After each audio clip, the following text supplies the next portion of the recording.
Did you know that the vibrant array of colorful feathers birds have is actually derived from the fruits and seeds they eat, as well as refractions of light shining through their feathers? Continue watching to find out more. Hola, bendecidos e iluminados televidentes. This means hello, blessed and enlightened viewers, in Spanish, the official and most spoken language in the Republic of Guatemala.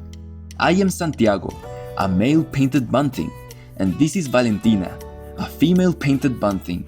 We are both vegans from marvelous Guatemala. May your bright, compassionate, and healthy vegan lifestyle add more colors and vitality to your life.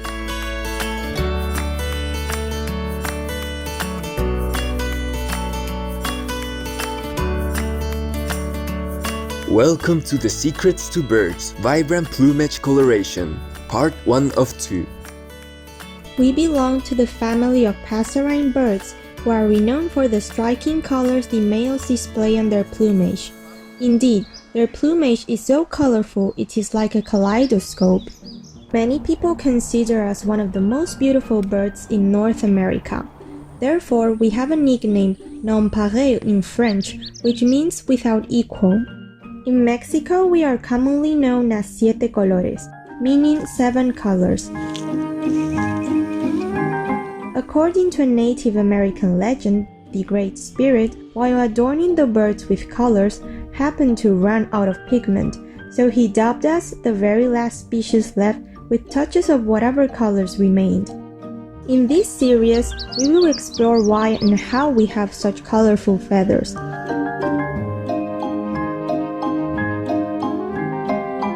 Santiago, could you please tell us more about the dazzling colors in your plumage? My pleasure. The great English poet Leigh Hunt said, "Colors are the smiles of nature." We birds have nature's most cheerful smile, don't we?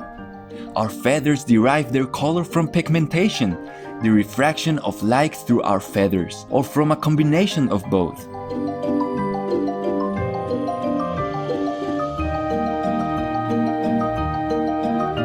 So, what generates the red found on your breast and rump? In my case, the red plumage is the result of both pigmentation and my feathers structure. Carotenoids, melanin, and porphyrins are the 3 substances we metabolize into the 3 pigments found in a bird's feather palette. Red, orange, and yellow feathers come from the carotenoids we absorb through what we eat, since our bodies cannot synthesize them. Humans too derive beta-carotene from fruits and vegetables. Exactly! Fruits and seeds contain various amounts of carotenoids. For example, the male northern cardinals obtain their signature bright red plumage mainly from dogwood berries, their favorite food, which are rich in red carotenoids. Should these berries be in short supply, these birds will gradually lose their brilliant color. On the other hand, the feathers of the Baltimore Orioles can turn even redder than normal when they eat red honeysuckle berries while molting.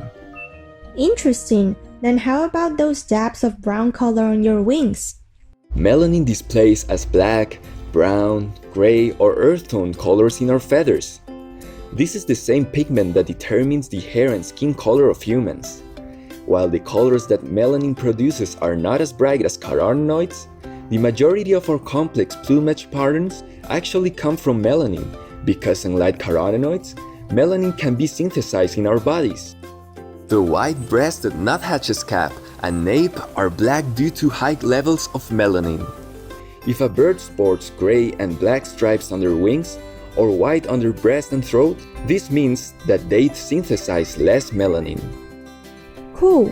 In other words, God would fill brushes with carotenoids to boldly paint our plumage with bright colors and reserve melanin for fine details, and to design intricate patterns. Well said, Valentina. Melanin not only colors our feathers, but also reinforces their strength and resistance to abrasion. That's why many seabird species, especially the ones which migrate long distances, have black wing tips or black primary feathers. The northern gannet herring-gull, and snow goose have such feathers which are built to sustain the wear and tear of extensive travels.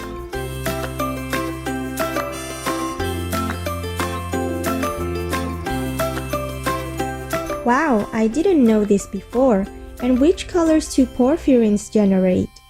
The vibrant hues of pinks, reds, browns, and greens noted on the plumage of owls, peacocks, and pigeons are derived from porphyrins. The turacos, for example, owe the unique brilliance of their red and green plumage to the type of porphyrins synthesized in their body. Awesome! I have heard that parrots hold a patent for exclusive pigments. Right!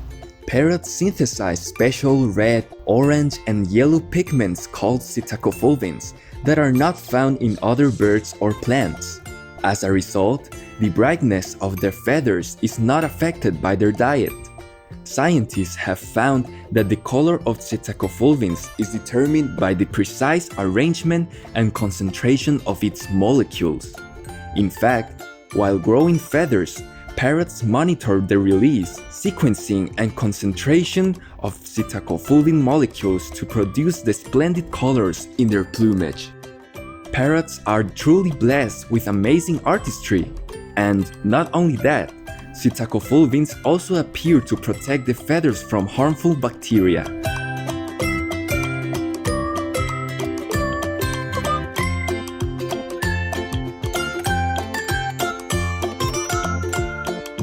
It's time now for us to peck away at some simple yet satisfying vegan food. We will pause for a brief constructive message and return. Please stay tuned to Supreme Master Television. Vegan sounds like heaven. Welcome back to the Secrets to Birds Vibrant Plumage Coloration, Part 1 of 2 on Supreme Master Television. Santiago, what makes your head blue and your back green? You have not mentioned it yet. You are a keen observer, Señorita Valentina. No bird species can synthesize the color blue from pigments. Blue pigments, as found in blueberries for example, are destroyed by the digestion process. When white light strikes a blue feather, the nanostructures comprised of keratin protein and tiny air pockets in the barbs of the feather reflect blue light, and the layer of melanin pigment absorbs the remaining colors.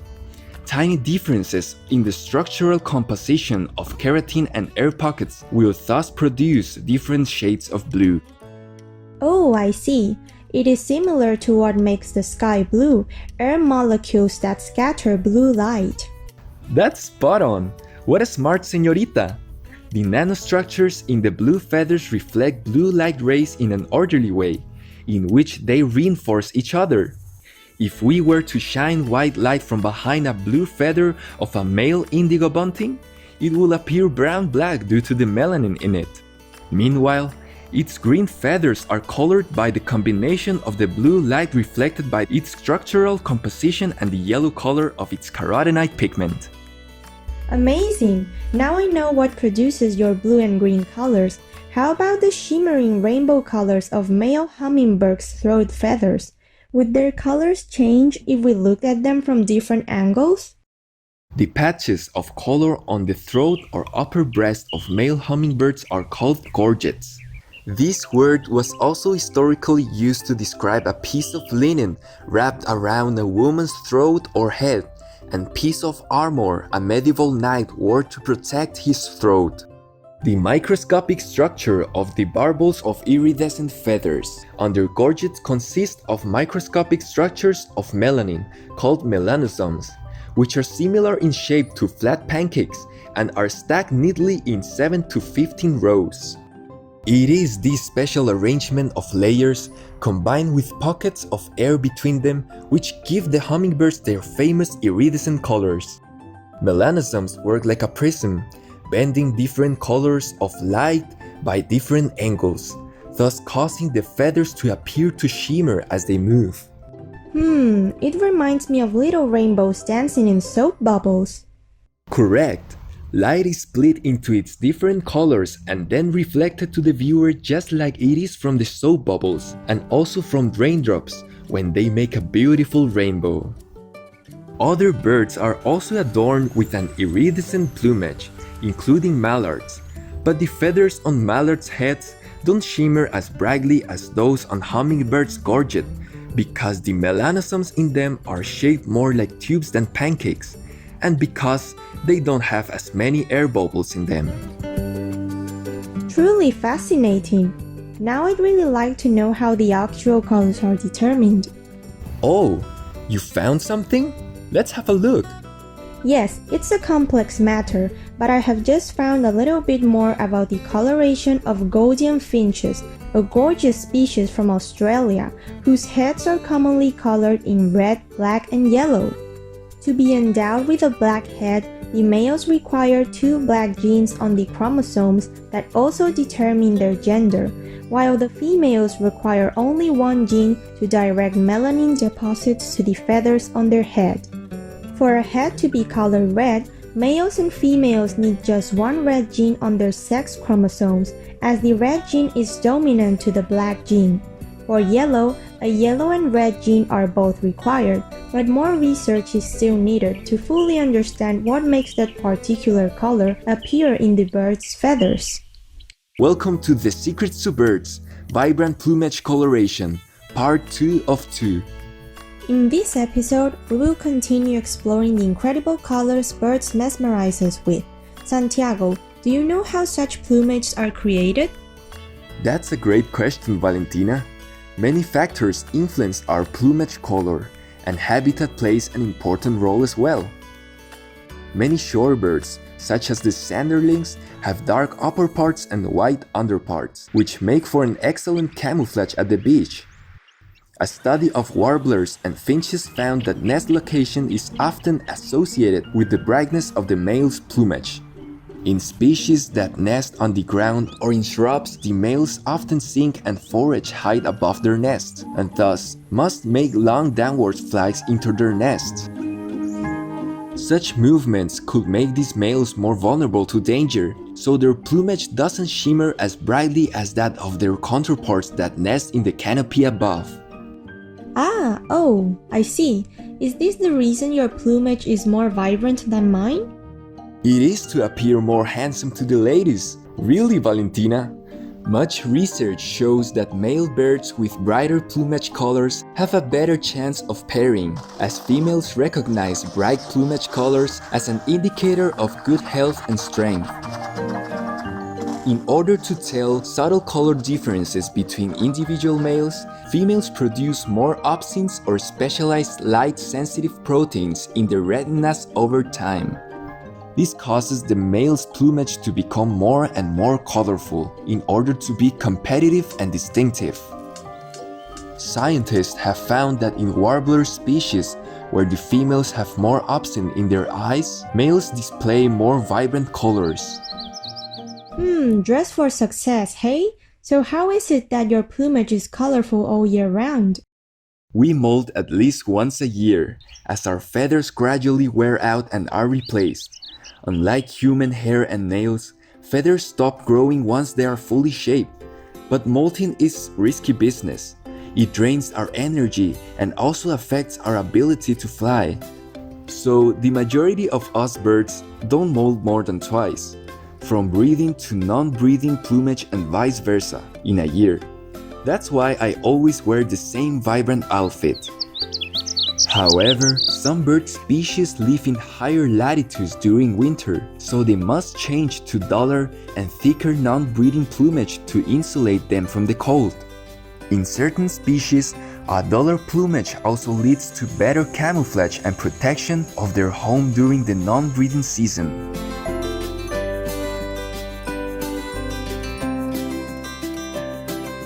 That sounds quite logical to me, but I heard that a number of species, such as the European starlings and the house sparrows, acquire breeding plumage without molting. Is it true? Yes, you are correct. After molting in the fall, the European starling's new head and body feathers display cream-colored tips, from which their non-breeding plumage emerges. During winter and spring, these gradually wear off. By the time breeding season begins, their dark and iridescent breeding plumage with shades of green and violet is revealed. So these birds produce their breeding and non-breeding plumages through only one molting. That's so cool! It's truly a smart and versatile wardrobe, but is courtship the only reason that males have brighter colors? Why are there so many monochromatic bird species? That's a good question. You've got me. Well, we birds can see ultraviolet or UV light. Unlike humans, when males and females of a given species look alike, the males tend to be faithful to their partners and share more of the parenting responsibilities. The females often have duller colors because they perform the majority of the parental care and they must achieve better camouflage to protect themselves and their nestlings. Wow, these mothers are so great! They are willing to sacrifice their beauty for the sake of their offspring. Indeed, brighter plumage is often due to the accumulation of additional carotenoid pigmentation in feathers. Interestingly, scientists have found that in many species in which the females have less bright plumage than males, the level of carotenoid pigmentation is actually the same in both genders. However, females increase the expression of a special gene that generates carotenoid-destroying enzymes to make their plumage duller.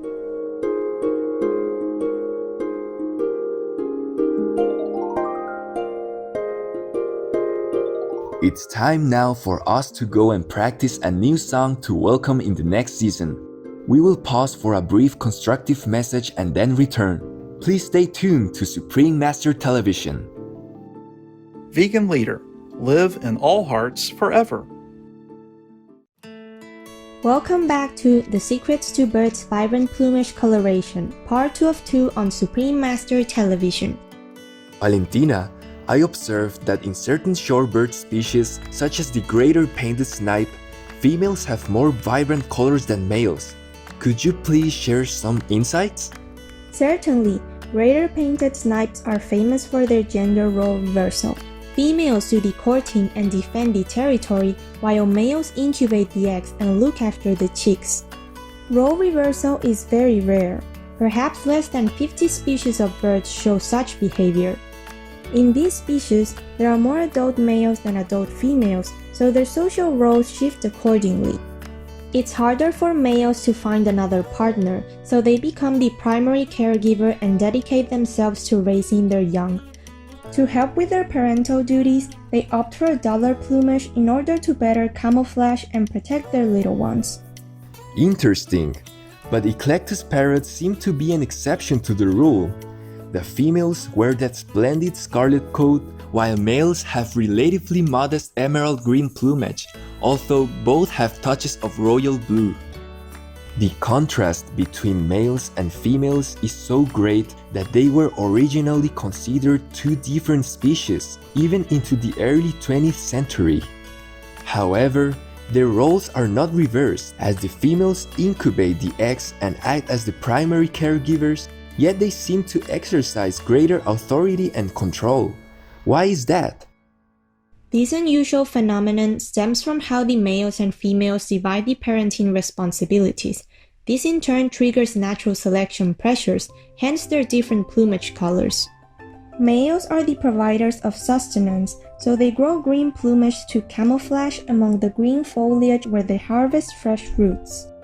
On the other hand, the female never leaves her nest, which she makes in a tree hollow, and because suitable homes are scarce in the bird's rainforest habitat, she defends it at all costs. Therefore, females develop bright scarlet plumage to attract males and warn potential competitors that her tree hollow is already taken.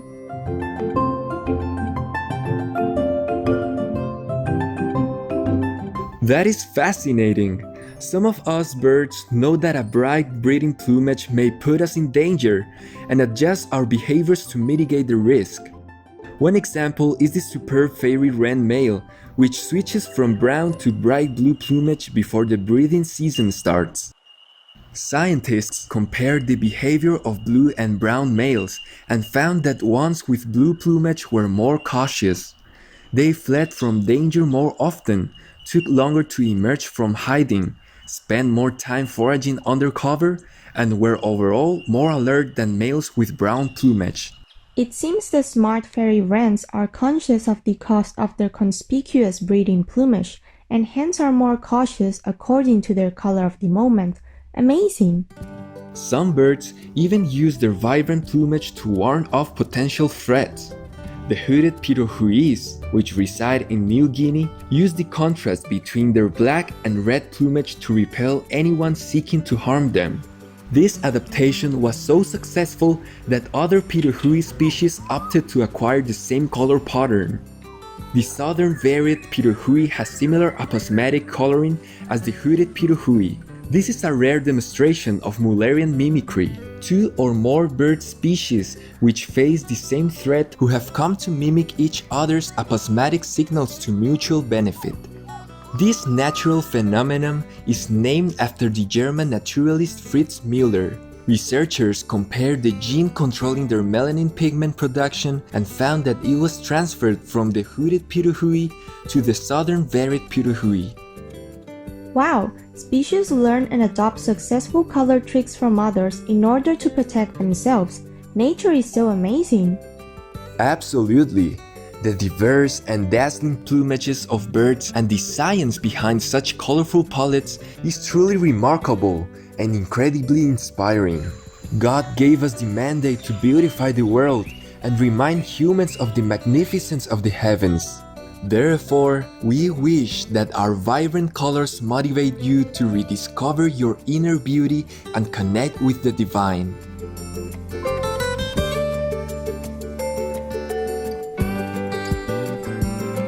Benevolent viewers, we appreciate your company for today's program. Up next is High Thinking and Simple Living, Part 4 of 5 on Between Master and Disciples, right after noteworthy news. May your life be forever bright and colorful. Vegan Leader, Leading by Example. Our programs offer many languages. Please visit suprememastertv.com/schedule and suprememastertv.com/AW. Nos programmes offrent plusieurs langues. Veuillez visiter suprememastertv.com/schedule et suprememastertv.com/AW. Nuestros programas ofrecen varios idiomas. Visiten suprememastertv.com/schedule y suprememastertv.com/AW. I nostri programmi sono offerti in molte lingue. Consultate suprememastertv.com/schedule e suprememastertv.com/AW